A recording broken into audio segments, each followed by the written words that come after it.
Parmi les défis majeurs à relever pour stopper les érosions, la commune de Mangafula n'est pas du reste. La réhabilitation de la route télécom au quartier Mitendi en est un exemple notoire. Plusieurs parcelles ont déjà été englouties par les eaux de pluie, faisant plusieurs sinistrés. Les travaux consistent essentiellement à rénover ces tronçons et canaliser les eaux des pluies afin de sécuriser la population.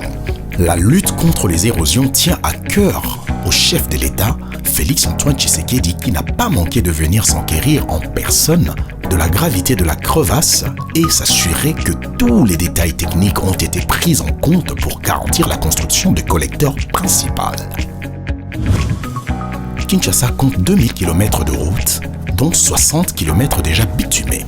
Face à l'urgence liée au trafic, qui devient de plus en plus dense et au besoin incessant de fluidifier la circulation dans la ville de Kinshasa, le gouvernement a répondu à la vision du chef de l'État en mettant en place un autre projet d'envergure dénommé Kinshasa Zéro Trou, qui prévoit la réhabilitation urgente de 80 km de route sur le 600. Ce projet s'étend sur l'ensemble du pays et profite déjà à quelques provinces. Félix Tshisekedi a pris la ferme résolution de lancer les travaux de la rénovation des infrastructures à travers l'ensemble du pays, visant à relier toutes les régions entre elles en vue de faciliter les échanges transfrontaliers et interprovinciaux. Dans le Haut-Katanga, 75 km vont être réhabilités.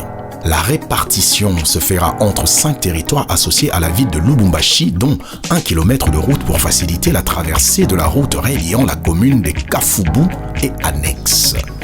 Dans le Lualaba, les travaux de 100 km de voirie sont en pleine exécution. C'est dans ce cadre que le président de la République Félix-Antoine Tshisekedi Tshilombo a lancé en septembre dernier à Kananga le coup d'envoi officiel de 3 grands projets d'infrastructures routières. Le premier projet, la construction de route Kananga-Kalambambouji, longue de 230 km. La porte d'entrée du Kasaï au port angolais de Lobito. Cet axe comprend notamment la construction de 2 ponts et du revêtement total de la route. Les 2 projets déjà opérationnels, la route Kananga de l'aéroport jusqu'à Kamosha sur la nationale numéro 1 vers Chikapa, longue de 150 km, cette route asphaltée va relier Kananga à Kinshasa via Chikapa. Le nouveau pont doit être construit sur la rivière Lulua. Le 3e projet est celui de la modernisation de la voirie urbaine dans la ville de Kananga, un réseau urbain de 50 km à travers la ville de Kananga. Au Congo central, les travaux des constructions sont prévus. Il s'agit de la route Kuilungongo-Kimpangu, bitumée et longue de 120 km. Elle va nous connecter à l'Angola. La réhabilitation de tronçon Djili-Bachamba.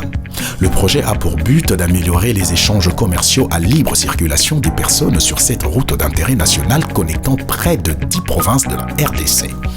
Notons également les travaux de construction de route Kolwezi-Dilolo sur 400 km, les travaux de construction de la route Boma-Mwanda, la construction de la route RN4, la transafricaine numéro 8 qui reliera Beni à Kisangani, les travaux de bitumage de 140 km entre Kasumbalesa et Sakanya et l'axe Lovoa-Chikapa.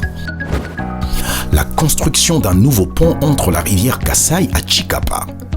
Avec ces programmes, il s'agit d'améliorer la circulation interprovince, les échanges commerciaux entre provinces et de renforcer les capacités de gestion du développement rural.